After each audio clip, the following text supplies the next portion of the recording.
সবসময় সবজি হিসেবেই খাওয়া হয়, আজকে ভর্তা হিসেবে তৈরি করেছি এবং ইলিশ মাছ দিয়ে এই ভর্তাটা খেতে কিন্তু খুবই ভালো লেগেছে। তো চলুন তাহলে দেখে নেওয়া যাক।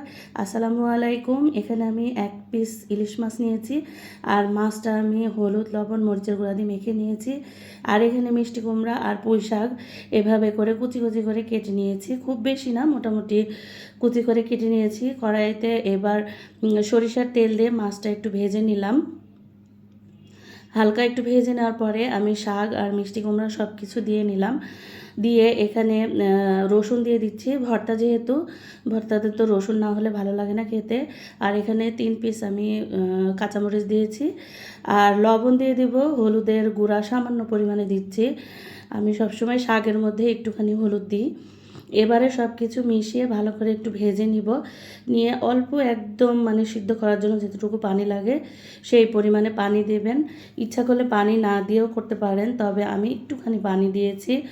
দিয়ে জালটা কিন্তু জোরে দিবেন, দিয়ে ঢেকে দিবেন যাতে মানে সিদ্ধ হয়ে যায়, এবং এই যে পানিটা যাতে না থাকে। পানি থাকলে কিন্তু ভর্তাটা খেতে একদম ভালো লাগবে না। এরপরে সব কিছু এভাবে নেড়েচেড়ে একটু পোড়া পোড়া করে নিতে হবে। নিচে যখন মানে লেগে যাবে একদম, তখন বুঝতে পারবেন যে হয়ে গেছে, এবং পানিও নাই, দেখেন একদম পোড়া পোড়া হয়ে গেছে। এরপরে আমি কিন্তু সব কিছু তুলে নিয়ে নিচ্ছি।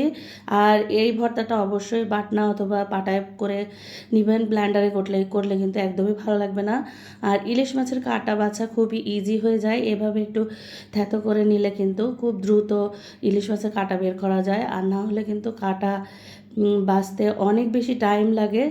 আর এই কাজটা আমি খুবই মানে উইক করতে পারি না, যার কারণে এভাবে করে নিই। এরপরে সব কিছু একসাথে করে খুব ভালোভাবে মানে মিশিয়ে নিতে হবে, বেটে নিতে হবে আর কি। একদম পালিশ করে বেটে নিয়েছি আমি এখানে।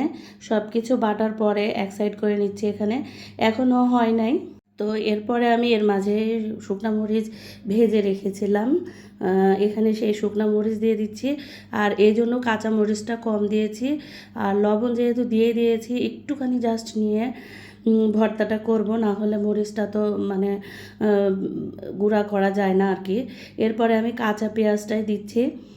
আপনারা ইচ্ছা করলে পেঁয়াজটা ভেজে নিতেও পারেন, যেহেতু ভর্তাটা রাত্রে করেছিলাম তখনই খেয়ে ফেলবো, জন্য আমি এই কাঁচা পেঁয়াজ দিয়ে করেছি। এরপরে একটু সরিষার তেল দিয়ে নিলাম, দিয়ে ভালো করে ভর্তাটা করে নিব। এভাবে ভর্তা বানালে কিন্তু গরম ভাতের সাথে খুবই ভালো লাগে। আজকে অন্য কিছু রান্না করেছি, তবে আমাদের এই ভর্তাটা খুবই ভালো লেগেছে। আর ওর বাবা তো খুবই পছন্দ করে, পুঁইশাক মিষ্টি কুমড়া আর সাথে ইলিশ মাছ দিয়ে রান্না করলেও খুবই পছন্দ করে, ওর মানে খুবই প্রিয় একটা তরকারি। এরপরে আমি ধনিয়া পাতা দিয়ে দিচ্ছি, এটা কিন্তু দিবেনই অবশ্যই। তো এই ভর্তাটা রেসিপি আপনাদের কেমন লাগলো অবশ্যই কমেন্ট করে জানাবেন। তো আজ এই পর্যন্তই, ভালো থাকবেন সবাই, আল্লাহ হাফেজ।